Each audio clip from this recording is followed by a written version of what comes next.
If I could give someone the ultimate creator tool, what would that look like? Ryan Musselman, the content coach Solopreneur raves about.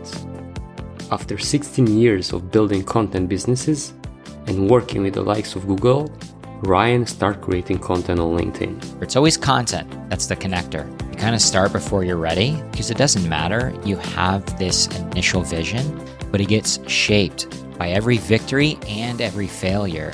And instead of saying I could just go back, I'm now saying, no, I'm just going to figure it out no matter what. Their entire business feels like it's moving forward based on your actions. And those are the big ticket things that people need to think about.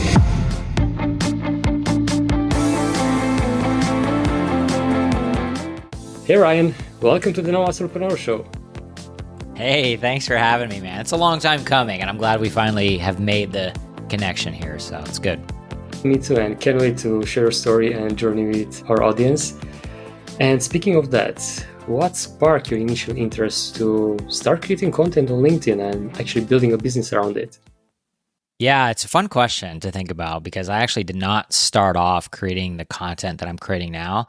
I have a great career building content businesses for 14 years. So working at Google, helping companies that are digital content companies lead to exit, managing large teams, being in the startup world.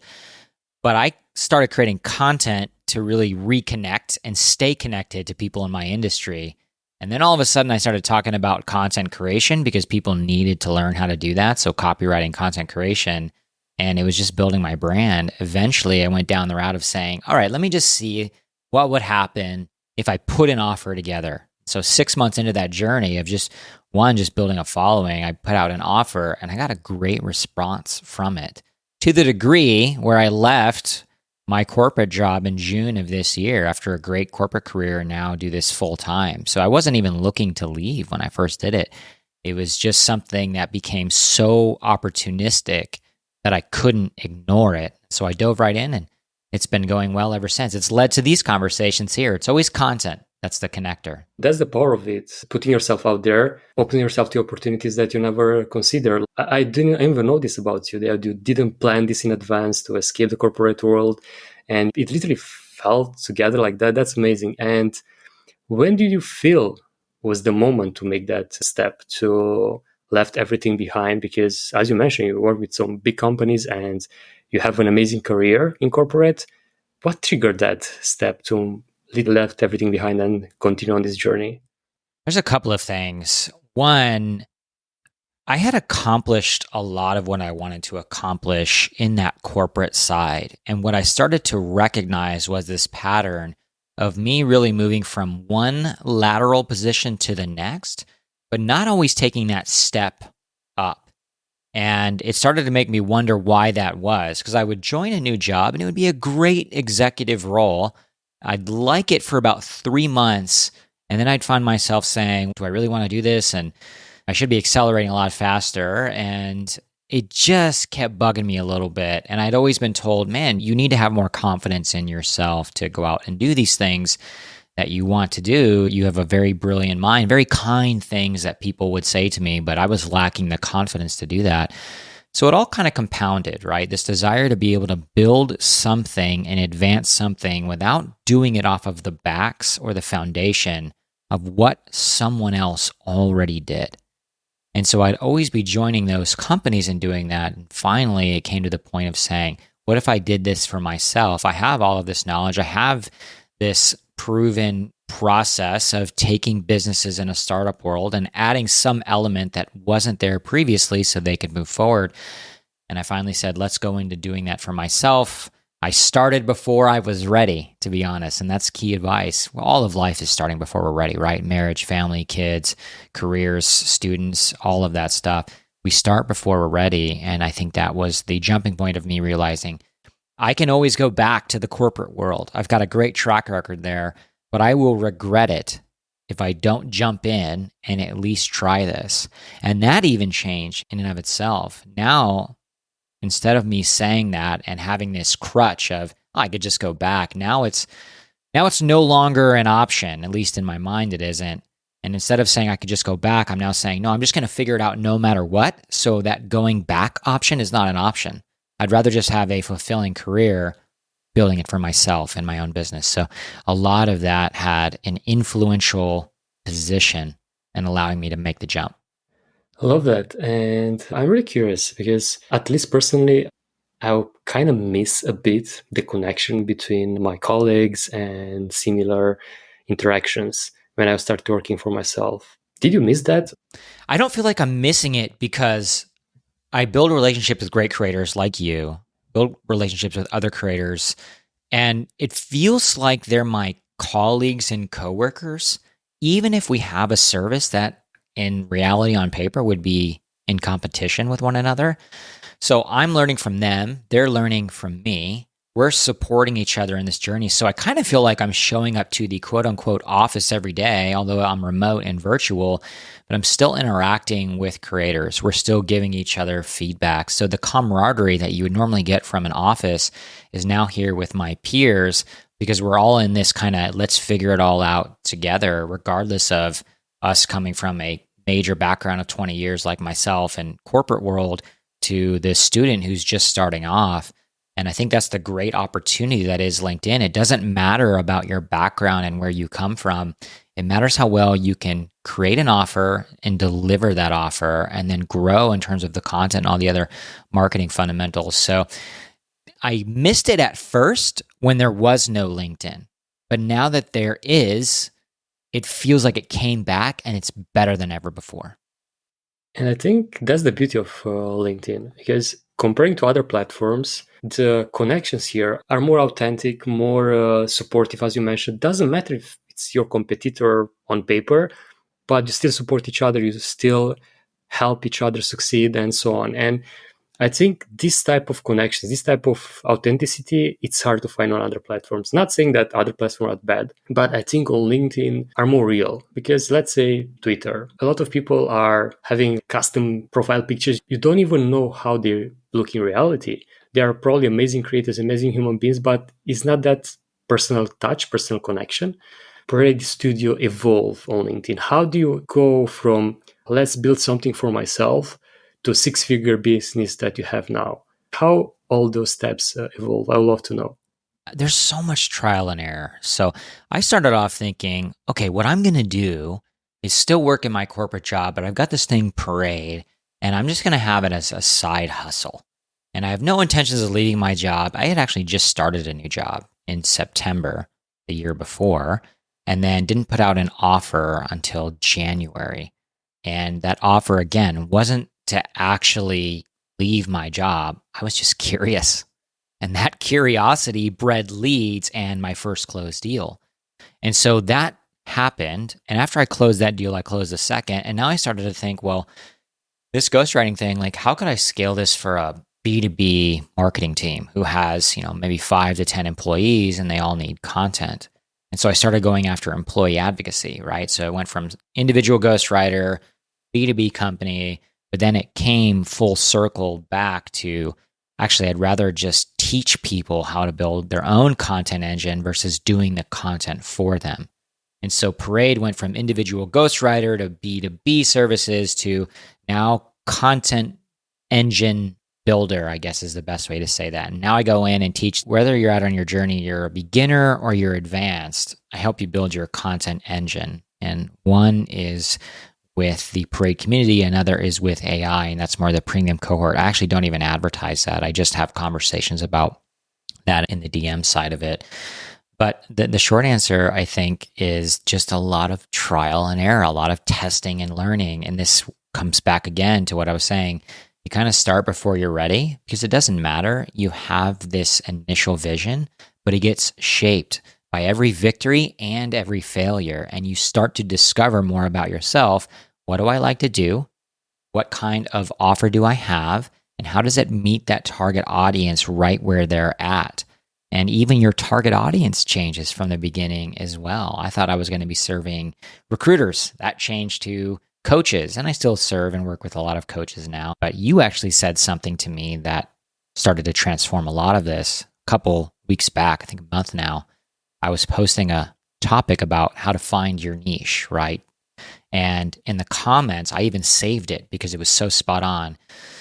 You said something to the degree of, sometimes it's just the problem you solve that turns out to be your niche.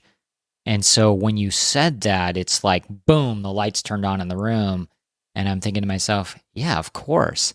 I've been trying to do it a certain way and have experienced great success. But the real way that I desire is actually to solve this problem of content creation for people, not by giving them content that I write, but by teaching them how to write their own content to the degree that they get their own content engine and solve this problem forever.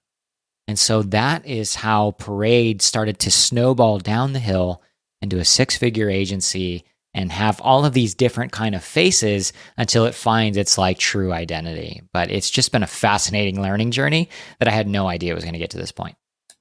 That's amazing, man. Congrats. And it's so powerful, that learning curve in which we test as we try. And as you mentioned, we are never ready.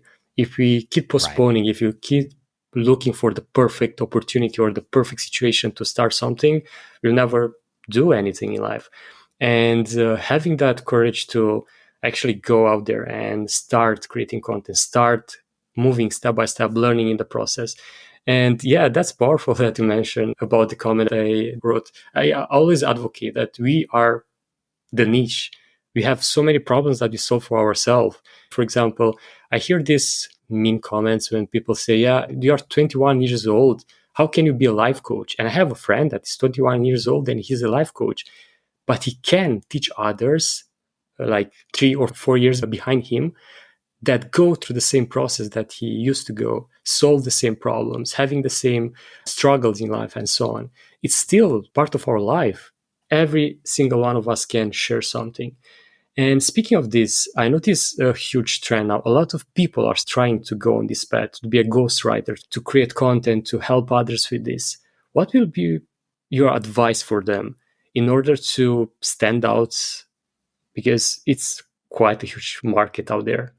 Yeah, it's a great question, especially in the context of what's happening with AI. And one of the conversations that I continually find myself in and giving advice for is that if you're a ghostwriter, you really, if that's the kind of front-facing title that people find you for, on the back end, you're really a content strategist, because now you can leverage your time with ChatGPT, but you also need to be able to help someone position their brand. So you can't just be a ghostwriter anymore. You have to be able to connect their brand to their audience, to their content, and any other strategic initiative that they might have going on. And so you're going to have to be well-versed in email. You're going to have to be well-versed in lead magnets that actually add value. You're going to have to be well-versed in conversion, in understanding a brand and crafting a brand strategy. And if you're not, then what happens is you're just going to stay in freelancer zone. And when people see the title freelancer, that's what happens. It's this weird subliminal effect. It's the same way when they see a LinkedIn profile that says open to work. There's like this negative effect, this negative perception that people get of like, they just can't get a job. It makes you actually less hireable is what I've seen in terms of that psychology. I don't have a study on that, but it's something that I've always thought, and I've been seeing these independent verifications of it. It's the same thing with the freelancer ghostwriter side of it. The titles become so common that it's really easy to be perceived as just, oh, it's just this quick hourly person. I'm going to pay them on a per word basis. And maybe it's $50, maybe it's $100. If you're a ghostwriter and you reposition yourself as a brand strategist who helps execute this for them, meaning connecting their content to their initiatives, to their brand, to their email, and so on, now you're a full-blown strategist and you can really have a high-ticket offer in there. And that separates you from a sea of freelancers. So for a ghostwriter, learn to leverage strategy to the degree that you still solve their content problem, but it's connected to the leads process, it's connected to the audience growth process, it's connected to the personal brand growth process, and you can connect it to the rest of their initiatives so their entire business feels like it's moving forward based on your actions. And those are the big ticket things that people need to think about. Failing to not think about them could put you in a category where it's just, I'll just pay you per article. You want to be out of that category. You want to be paid per asset. So I make your LinkedIn asset a brand building and revenue generating engine. That's where you get to the couple grand charge per month type retainers versus the $100 an article type stuff. Definitely. And what I love about this approach is that it's applicable to any kind of service you provide. I wrongly positioned myself for years until around 2016 or something, when I realized that positioning myself as a web designer, it's so wrong. And everyone was thinking of me, you're just a freelancer that is doing websites. And I have this mindset shift that, wait a minute, I actually do so many things when someone hires me to build a website. I go through their positioning strategy, as you mentioned, and all the pieces put together to actually build a website that it's bringing money. And when I start thinking about, wait, I can do that and that, everything changed. And that's valid for graphic design, literally anything, like every single service. We need to take advantage of this because, as you mentioned, with AI, it's impossible now to not be replaced if you don't switch from executing to actually being paid for thinking.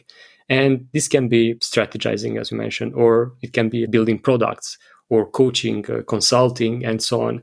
And that's the future. If we stick into the execution part of which, of course, will still be a place where we can do the execution part if you want, or collaborate with others to do it, but will be less effective, less amount of work. So yeah, looking forward to see what future brings with AI. And speaking of that, I would love to ask you, how much are you leveraging AI in your business? Oh, it's becoming a huge portion of it. So one of the things that I don't broadcast is how I take my smaller community. So I was telling you this at the beginning, right? I've got Parade, which is more so for people. You can be advanced or beginner and it's still going to apply to you. You can come into that community, get my tool, strategies, and the training behind it. All three of those working in sync to help you build that brand, to help you basically become someone's favorite creator. So you can leverage that to either sell a service, sell a product, and so on. But what I'm getting ready to actually launch is the kind of AI version of that. And that's for a very particular group and cohort that I'm going to be training them on how to build some very specific components of their business, from the email side of it to the profile side of it to the DM side of it, and of course for the content side of it. So there's really 4 significant modules done in a very unique way that I think will make people start to question whether they would ever need a ghostwriter again. And I know that's kind of cryptic, but I'm still working through that on the back end. There's a reason why I don't particularly advertise that quite yet. And usually it's just when I'm having conversations in the DMs, I'm starting to now talk about how I'm, to answer your question, leveraging AI on my end, but how it can be leveraged on their end to be able to build and scale something where they can get all of their content done for the month in about 2 hours. Like literally, that's my estimation of what this will be when that happens. And it might be a little bit longer, but my goodness, even if it was double that, let's just say it was 5 hours, 5 hours per month, roughly an hour per week. And you have all of your content good to go. And we're not just talking about LinkedIn posts, but we're talking about the DM side of it, the email side of it, and so on. So I've been working on it for a while, still some more work to do. But when I think about leveraging AI, that's what I'm thinking about. These content engines that enable scale with critical components that you would need to leverage, even if it was just one platform on LinkedIn, to be able to create that type of customer scale. So that's how I've been leveraging it, more so as a research mechanism to figure out, how do I take what I do on the manual front, which already saves people hours, but how do I scale it with a large language model that then allows other people to scale it for their own business. So let me know if that sounds a little confusing. Doesn't sound confusing. Sounds actually exciting, but I would love to be the devil's advocate here and ask you how automating all this and how leveraging at that level can help you differentiate as someone that uses that tool. Because there are some tools out there that helps with commenting. And I can see straight away who comments with using an AI tool. And There will always, of course, be people that don't know how to leverage these tools. And as we always say, the tool is as good as the person that is using it, or as trained as that person is. How do you think that will work out? Yeah, my differentiator is my own knowledge. So I'm not fresh out of college as an AI enthusiast. I've been able to lead large teams. I was managing large content enterprises at Google. Very hard to get hired there. I've led multiple exits. I've built content businesses for the past 14 years, from my own to others, closed large multi-million dollar type sales pipelines with the likes of the T-Mobiles of the world, the Chipotles of the world, the Pepsis of the world, agencies, product companies, and so on. So part of my differentiator is just this long, fruitful, proven career in the startup world where you just have to figure it out. But as a nuance to that, I'm actually not talking about AI for commenting. I know exactly what comments you're talking about. I see them all the time. You can actually pinpoint them. They start with 2 emojis, they end with 2 hashtags, right? And it's like, thank you for something insight. It's true. It kind of resummarizes your post. That I'm actually not talking about. AI, in terms of automating, will get you to a certain extent. I believe that I can get it to do about 70 to 80% of the work. But the commenting side of it is what gets freed up for you to be the human and still go in. So this isn't a 100% hand it over to someone else type thing. It's a significantly reduce your time, get it back so you can focus on the items that you want to do. But as you can see, it's an early stage. And so as I think about how I communicate it, it's interesting when I get feedback from you on what people think when I say it. And it's not until we get into that one-to-one conversation where it's like, okay, now I kind of see what he's talking about and it gets exciting. So just early stages, but it's building and it's exciting. And I'm putting my whole entire career knowledge into making sure it's something of value that scales, but also brings that transformation that people are after. Love that, and can't wait to see how it works. And yeah, that's the thing, right? You can use automation and AI to a certain extent, but you still need that human touch. And that part of thinking, of strategizing comes in, and you put on your own fingerprint there and something amazing happens. That's the power of humans. We can be replaced at a certain extent by AI, but there's still that human thing that we have, and that's hard to replace. Every single person has something unique.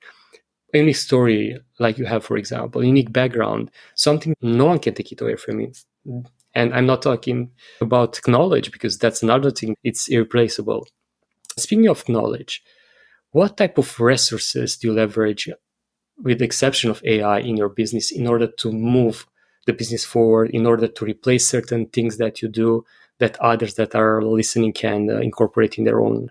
Here's one that I think people will find really helpful as they think about their business. One, I just leverage my own content in terms of what's working really well. And so let's say, for example, I have a month where every week, there's at least 2 to 3 really great posts. I will go back to those posts and just create different frameworks.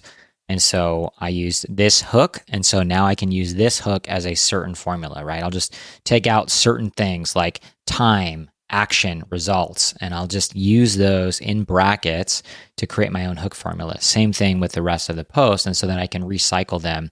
And what you find is that over time, you build up such a powerful content library that you'll save time because you can repurpose, you can get new ideas from an old idea, and you can just keep using that to be able to create content faster.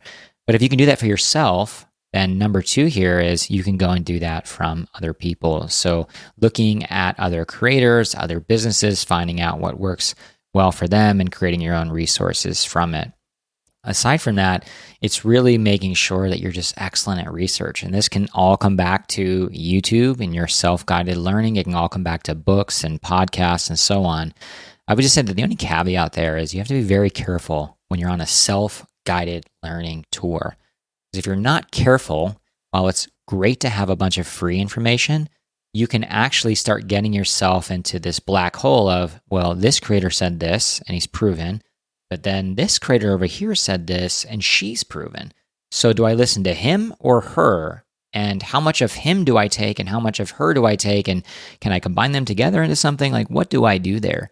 And if you're not careful, it's kind of like the health industry, right? Everyone swears that keto is the way to go. No, everyone swears that the carnivore diet is the way to go. No, it's plant-based whole foods, right? It's all conflicting information. And so you just have to be very careful. What I've been doing lately is paying attention to a lot of what Alex Hormozi says, and just being so careful as to not take that and then run somewhere else with it and get it confused with the echo chamber versus the proven professional, right? And there's even some things that he says, and even though he's wildly more successful with me, that I still am like, well, let me just lightly test what he has said with my audience to see if that's true and then adjust from there. So that's how we think about using those resources. For everyone, it's just going to be so different, but be an expert at research, and that will really help you wade through who you should be listening to and what you should be implementing.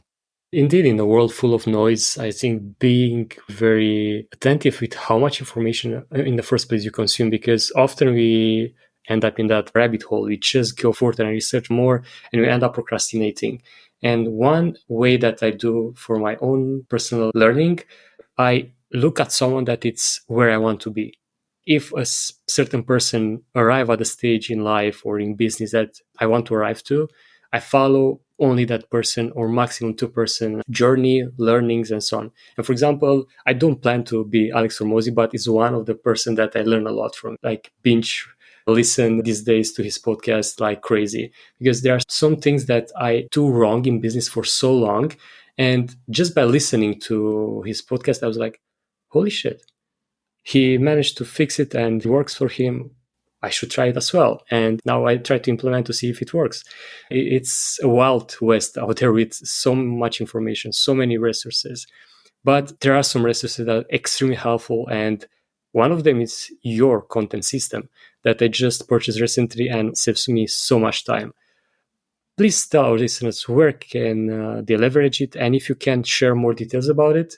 I'm so glad to hear that it works for you. When I set out to build this, I wanted someone to have a tool, an instant access tool that gave them a lot of the frameworks that I use to really build and do this to the degree that I could leave a corporate job, because I started to monetize my own content on LinkedIn. And so what I set out to do then is, if I could give someone the ultimate creator tool, what would that look like? Well, to me, that would be carousel templates, because they're so hot right now. And I don't think they're ever going to not be hot for growing your brand on LinkedIn. They're just a great way to deliver educational content. And as we all know, that is the king of LinkedIn content, that educational content that gives someone immediate value that they can then take and immediately action. So I added 15 carousel templates. Now you don't need to hire a designer. You can just reprogram the colors on this however you want, the font, the imagery, the messaging. It's all there to customize for your own personal brand or company brand. And then it was like, well, we need good hooks that capture attention, right? Because good content can easily get hidden underneath a bad hook. So we added a bunch of hook templates. There's actually 95 in there now. And then we added engagement templates and lead templates and an editing bay and ChatGPT idea prompts. And now we have banners, right? So your largest piece of real estate on your LinkedIn profile is your banner. But then we added feature section templates. So there's 9 of them in there, and they're all taken from creators that have a really hyper focused LinkedIn profile. We're using the very contemporary images, and this is stuff that I use. Like my actual templates are in there. There's rewriting your about me section, right? So you can now convert your entire LinkedIn to an offer system, a sales page of sorts. But you can also create all of the content you'd ever need to create using the templates and the hooks and the carousel templates and so on. And you can edit them all in one place. So my thought there was, create the ultimate tool that allows someone to create and edit their content with a flaming sword of fire. But don't stop there. They get the tool. Now give them the strategy. So that's where the community side of it comes in. Right now, what's happening in this community is every week, I'm giving people 5 different posts, 1 per day. And it's programmed using the templates, but also as a guide. So this yesterday was an engagement post that people had to do. Today's Tuesday. Now they're doing a lead post with a lead template. Then tomorrow's another engagement. Then Thursday's a lead post, and Friday's an engagement template. And so I'm prescribing content strategies. So you get the tool, you get the strategy, but now you're also getting the community behind it. So multiple people in this community are all doing the same thing every day, but in their own style. They're creating content not from a blank page, but from a proven template. And rather than them just trying to figure this out by themselves every week, they get me that prescribes them the content strategy. So they just show up with their information, enter it into the templates based on the day, and submit it. But now there's a community, so they're all helping each other. I tried this, and here's this new hook, and I saw this on LinkedIn. And we all come together, right? We're engaging with each other's posts. We're giving each other feedback. The camaraderie is just essential. So if you have the tool, the strategy, and the community, well, now you have this parade of sorts. And what do you see at a parade? Well, you've got big floats that are in the sky. You've got dancing floats. You've got marching bands. You've got all of these different things that comprise the parade. And that's where the name comes from for the tool, the community, and the strategy. And that community now is just growing. We're at 152 members, and we launched it about 12 days ago. So it'll only continue to get better because we'll all be sharing the hooks, templates, strategies, and all be supporting each other. There's just no possible way. People are already getting leads. My goal is to make high quality training like that very accessible. And what's crazy is you can get in for $20 and you can cancel at any time. Or you can pay the $200 annual fee and save 2 months a year. But tomorrow, like for example, Wednesday, we're going through full-blown carousel training, right? And so I do these live trainings pretty much every week. And if I don't, then I upload a video of a training. So we're highly active. Yeah, that's really what I was after there. I love it. And yeah, that's powerful. And as you mentioned, and you put all these parts together, and a tool has only one path, and that's up. And what I love about it, first time when I use it, it was exactly that, taking away that blank slate. I used to have some sort of templates, but were like spread around in different folders or different files. And now having everything together in a powerful system that I can leverage at any time is just time saving. And I even installed Notion on my phone. And if I'm on the move and I don't have the laptop with me, I can easily start writing there directly in the system. And man, works great. Thank you so much for putting that together. For sure. I do the same thing, man. I have it on my phone. I just throw in like the little sandbox area. I just have like a note taker. Nice. Love that. And speaking of that, how do you get inspired? Apart from seeing what works for others or your own experience, how do you manage to keep evolving and keep coming with new ideas? Because sometimes I feel that every single post of you, it's unique. I just installed the other day a tool that is showing the most popular post of anyone on LinkedIn. I was checking Justin Welch, and 2 of the most popular posts of him are the same, basically copy-paste. Of course, everyone repurposes content, but those are identical. How do you stay relevant in order to get new content out there? You mentioned a bit that you take parts of your own content and you repurpose it and you create templates, but there is any other trick or any other way to do it?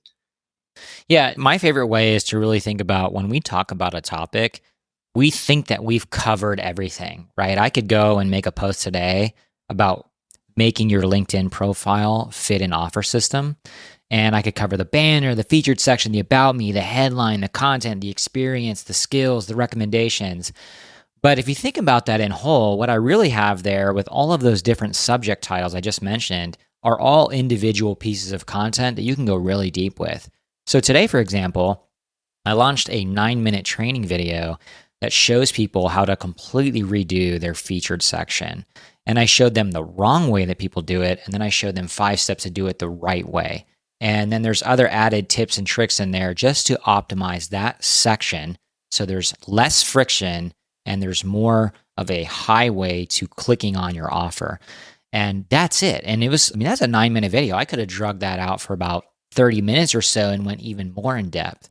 But you can easily show that, and you can show an antithesis to that. So tomorrow, if I really wanted to, I could make a video that says, I told you to only have 1 image in your featured section. Well, here's what it's like if you absolutely have to do 2, and here's a new strategy around it. Really just think of it as like a diamond. If you were holding a diamond in your hand, and there's light shining into that diamond, if you twist that diamond just a little bit, that light is now going to bounce in a different direction, and you're going to see the diamond and the reflection from a different angle. You can do the same thing with your content, right? So here's another example. Let's say I was teaching you how to write the right headline for your LinkedIn.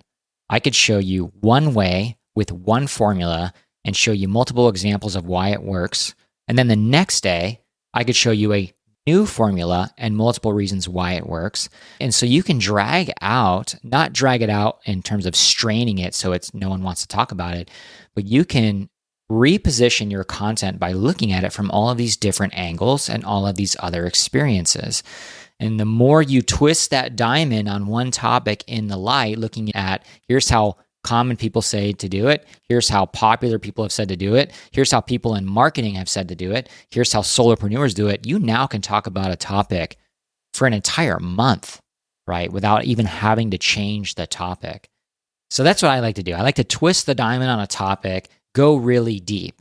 And keep in mind that when you're thinking of just your topics in general, there is subtopic upon subtopic, and you'll have plenty of content. And you can even throw that into ChatGPT and say, I need 10 ideas about this topic for this audience who's trying to achieve this result. Give me 10 ideas and 3 unique examples under each idea. You will have plenty to talk about. It's impossible to run out of ideas. Absolutely, and especially now if you leverage ChatGPT and if you use that diamond approach that you mentioned, indeed, we literally can talk about probably the same topic in hundreds of different ways if you want to. And do you have any way that you keep track on it?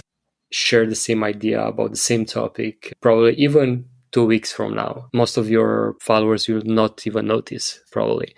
But do you track it in some way apart from your content system or?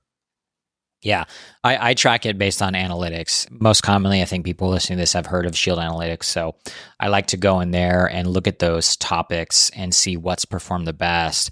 But it doesn't just stop there. For me, what I'm thinking about is, what is my core offer that I want people to buy every single time, right? It doesn't have to be offer here of all of these different options. In many cases, you just need 1 to 2 core offers that people want to buy, okay?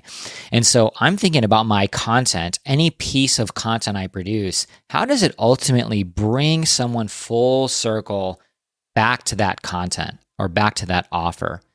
And you can look at all of the data and analytics of your posts inside Shield Analytics or any other analytics platform, or just use LinkedIn's for free. It's not the most insightful, but it'll give you enough to where you can understand what's performing well and what isn't.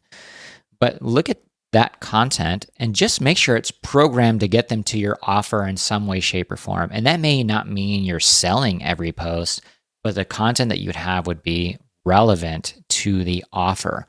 So for me, for example, I can be teaching people how to optimize their LinkedIn featured section.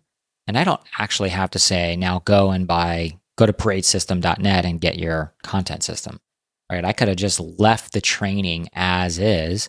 And because I have my featured section optimized with my offer, those who are really looking deeper in terms of optimizing their profile, it's highly accessible to find that information. So I'm not suggesting that every post be a sales post, but what I am definitely advocating is every piece of content should be relevant to the core offer. And that will keep you focused on what it is you need to create. And you'll go back and you'll measure content, not just in terms of engagement and likes, but was that content converting for you on that specific day for your specific offer, or at least within, a week or 2 or so. And this also comes back to a final point I'll make here, is that when you're getting high ticket clients, ask them, what post brought you here? Or what did I do that brought attention from me to you that ultimately led to you being on this call here? You must get that information. It is highly informative and will tell you exactly what you need to create, right? Now, if it's from someone that is not your ideal client, it's still good to get it, but it doesn't mean you have to action it.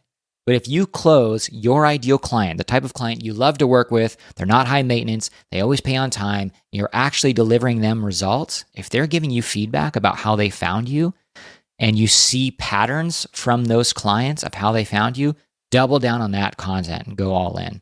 So that's how I would look at measuring that, right? From the engagement side of it to the feedback side of it with the ideal clients. That sounds amazing. And definitely that works. And what I love about it is that using data, it's one of the most powerful way to grow and to actually see what works and what doesn't. And data is not just analytics, as you mentioned, it's also the feedback that you can get from others. And I think that's way more valuable, because if someone already purchased from you, that's a valid feedback. That's something that analytics cannot tell you. And asking for feedback in different stages of a purchase or buyer journey, it's gold.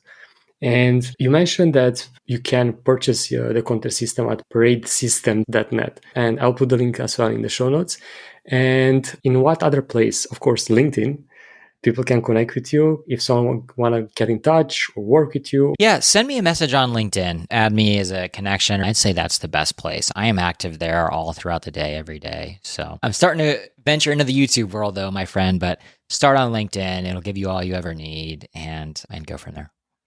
Awesome. We'll put those links as well in the show notes. And thank you so much, Ryan, for sharing all this knowledge. It was a short masterclass in leveraging content and LinkedIn. And yeah, I can't wait to see what our listeners are going to put together with Parade System. Before wrapping up, I'd like to create a short challenge, something that can be completed in less than 24 hours to help someone goes from staring at a blank screen. Of course, one step can be to purchase the system. But let's say they just want to do it now by themselves. What will be the first step to start creating content on LinkedIn? Yeah, I think for them is just think of this as a template for you. And this will help you really start to understand what we mean when we say, don't start creating from a blank page. Okay. And just to unpack that for a second, the reason why we say don't start creating from a blank page is because you may have all these ideas in the moment and be highly motivated. But as you get creating content in your journey, what we all go through is that fatigue of creating content. And we start asking ourselves, what am I going to post today? Oh, I talked about that last week, right? And before you know it, we're arguing with ourselves when in reality, we shouldn't even be having that argument at all, right? So that when we say template, what we're referring to is a proven content template, a framework where you're just entering in information. You're still editing it and there's still some ideation there, but you're not starting from a blank page. You're starting from a framework. So now you know, okay, I need this hook here and it has to have these elements and I need to make these 5 points. So if you've never created content before, or even if you're at a master level, here's a great post that tends to do really well. Top 5 things I learned in my career, or top 5 things I wish I knew before I did X, before I started my business, before I took that job, before I got that leadership advice, before X, right? So top 5 things, and then list out those 5 things, and then leave a PS statement. PS, number 3 was the hardest for me, or PS, my favorite is number 5, right? Start with that post and it'll show you exactly what we're talking about, okay? Top 5 things I wish I knew before I started X. So top 5 things I wish I knew before I started my first job, top 5 things I wish I knew before I started my first business. List out those 5 things, leave a PS statement, post it, okay? And if you post it, tag me, let me know, send me a DM, and I'll go and engage with you and help you boost your content a little bit there. I love that, Ryan. And another thing that I love about it is the fact that this framework has 2 important elements. Not only that it's as value through education, but as well connects you at a personal level with someone that went through the same experience as you. And that's the point at the end of the day, to have that connection, to have that relevance in if someone can relate to your content, you're always doing way above the rest. And yeah, keep creating, because otherwise, you know what they say, competitors are there creating content and you stay on the side.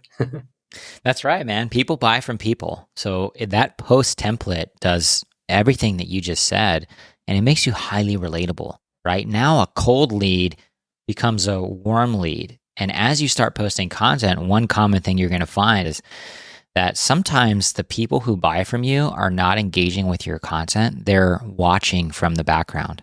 And you'll get a comment like, hey, I've been following your content for a while now, and I'm reaching out to learn more about your services. That is the most common phrase I get from leads. And it's true from many other creators who I've seen posts about it or have spoken to. And so that type of content will help people resonate with your message, turn them from a cold lead to a warm lead, and turn someone who's never spoken to you before into someone who's conversing with you about your offer and what it is that you do. So keep it in mind because content on LinkedIn is very powerful. Absolutely. Thank you so much for sharing this challenge and for joining us today. It was absolute pleasure to have you. Thanks for listening, everybody. If you enjoyed this podcast, make sure to subscribe to your favorite podcast station to not miss when we drop the next one. We have lots of exciting guests and surprises for you coming up. This is your host, Gabe Marushka, with the Nomad Solopreneur Show. Until next week, Pura Vida.